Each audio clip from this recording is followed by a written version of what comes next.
ইন্নাল হামদুলিল্লাহ ওয়াসসালাতু ওয়াসসালামু আলা রাসূলিল্লাহ আম্মা বাদ। হাশরের ময়দানে 4টি প্রশ্নের উত্তর দেয়া ব্যতীত কেউ সামনে এক পাও এগুতে পারবে না। সুনানুত তিরমিজিতে এসেছে, রাসূল সাল্লাল্লাহু আলাইহি ওয়াসাল্লাম ইরশাদ করেন, লা তাজুলু কদামা আবদিন ইয়াওমাল কিয়ামাহ হাত্তা ইউসআলা আন উমরিহি ফীমা আফনাহ ওয়া আন ইলমিহি ফীমা ফাআলা ওয়া আন মালিহি মিন আইনা ইকতাসাবাহ ওয়া ফীমা আনফাকাহ ওয়া আন জিসমিহি ফীমা আবলাহ। কিয়ামতের দিন কোন বান্দার পা আপন জায়গা থেকে সরবে না যতক্ষণ না তাকে এই 4টি প্রশ্ন করা না হয়। 1, তার হায়াত, সে কোথায় নিঃশেষ করেছে। 2, অর্জিত ইলম অনুযায়ী কতটুকু আমল করেছে। 3, সম্পদ কোত্থেকে উপার্জন করেছে এবং কোথায় খরচ করেছে। 4, কি কাজে তার শরীর বিনাশ করেছে। সুবহানাল্লাহ, কি গভীর ও তাৎপর্যপূর্ণ প্রশ্ন। প্রশ্নগুলোর শক্তি ও ব্যাপ্তি উপলব্ধি করতে পারছেন? প্রথম প্রশ্নটির দিকে একটু দৃষ্টি দিন। আপনার হায়াত, আপনার জীবনকাল কিভাবে, কোন কাজে ব্যয় করছেন? আপনার জীবনের দিকে একটু নজর দিন তো, কোন কাজে আপনার সময়গুলো ব্যয় করছেন আপনি? এই কাজগুলো নিয়ে আপনি আল্লাহর সামনে দাঁড়াতে পারবেন? বিশেষ করে যুবক ভাই বোনদের বলছি, এই প্রশ্নের উত্তর দেওয়ার সামর্থ্য আপনার আছে তো? কোন হাদিসে তো আলাদাভাবে যৌবনকালের কথা এসেছে। আল্লাহ তাআলা যৌবনকাল কিভাবে ব্যয় করেছে সেটি আলাদাভাবে প্রশ্ন করবেন।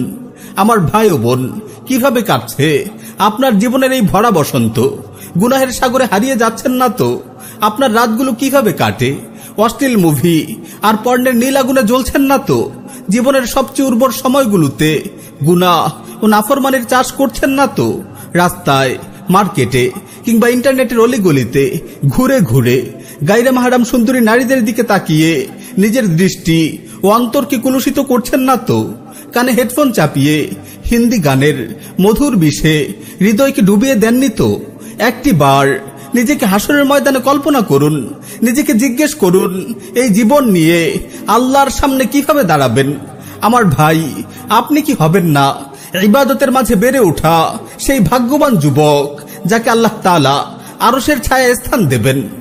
হাসরের ময়দানের দ্বিতীয় প্রশ্ন হল, অর্জিত ইলম অনুযায়ী কতটুকু আমল করেছো? সুবহানাল্লাহ, আমরা জেনে বুঝেই অবহেলা করে কত আমল পরিত্যাগ করি। আমরা জানি মা বাবার হক কি, প্রতিবেশীর হক কি, আমরা জানি দাওয়া ইলাল্লাহর গুরুত্ব। একটি কুফরি রাষ্ট্র ব্যবস্থায়, একটি কুফরি সংবিধানের অধীনে আমরা সুখ ও সমৃদ্ধিতে জীবন যাপন করছি, সম্পদ সঞ্চয় করছি। আমরা জানি আল্লাহর জমিনে আল্লাহর নাজিলকৃত শরিয়া প্রতিষ্ঠা করা, ইকামতে দ্বীনের জন্য সংগ্রাম করা আমাদের জন্য ফরজ দায়িত্ব। আমাদের ইলম আছে, কিন্তু আমরা কি সেই ইলম অনুযায়ী আমল করছি? বরং আমাদের কিছু অবুঝ ভাই তো মুসলিমদেরকে কুফরে লিপ্ত এসব শাসকদের আনুগত্যের সবক দিচ্ছে। নাউযুবিল্লাহি মিন যালিক। আল্লাহ আমাদের হেফাজত করুন। হাসরের ময়দানে আল্লাহ রাব্বুল আলামিনের এই প্রশ্নের আমরা কি জবাব দেব? হাসরের ময়দানের তৃতীয় প্রশ্ন হল, সম্পদ কোত্থেকে উপার্জন করেছো এবং কোথায় খরচ করেছো? বড় কঠিন এই প্রশ্ন। আমাদের কত দুর্ভাগা ভাই হারাম উপায়ে উপার্জন করছে। টাকার লোভে সুদ, ঘুষ ও দুর্নীতির আশ্রয় নিয়ে সম্পদের পাহাড় গড়ে তুলছে। আল্লাহ আমাদের হেফাজত করুন। আমার ভাই, হাসরের ময়দানে পাই পাই করে প্রতিটি পয়সার হিসাব দিতে হবে। আপনার উপার্জনের দিকে তাকান, সেখানে কোনো হারাম নেই তো? কেবল উপার্জনের হিসেব দিয়েই মামলা শেষ হবে না।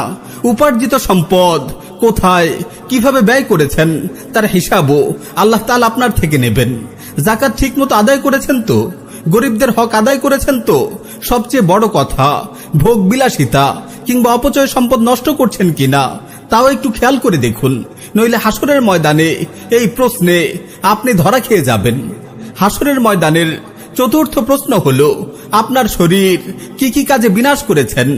আল্লাহ রাব্বুল আলামিন আমাদের সুন্দর, সুগঠিত, সুঠাম শরীর দান করেছেন। হাসরের ময়দানে তিনি এই শরীরের হিসেব নেবেন। প্রিয় ভাই ও বোন, আপনার সুস্বাস্থ্যকে সালাত ও সিয়ামের মতো লাভজনক প্রজেক্টে বিনিয়োগ করেছেন তো?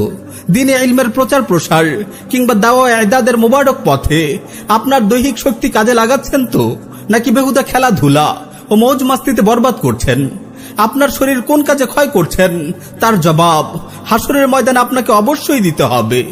প্রিয় ভাই ও বোন, নির্জনে কোথাও বসে একটু ভাবুন, এই 4টি প্রশ্নের উত্তর আপনার কাছে আছে তো? কল্পনা করুন আপনি হাসরের ময়দানে আল্লাহর সামনে দাঁড়িয়ে আছেন, আর আপনাকে একে একে এই প্রশ্নগুলো করা হচ্ছে। আপনার উত্তর কি হবে? প্রয়োজনে আরো একটু সময় নিয়ে ভেবে দেখুন, জবাব বের করার চেষ্টা করুন।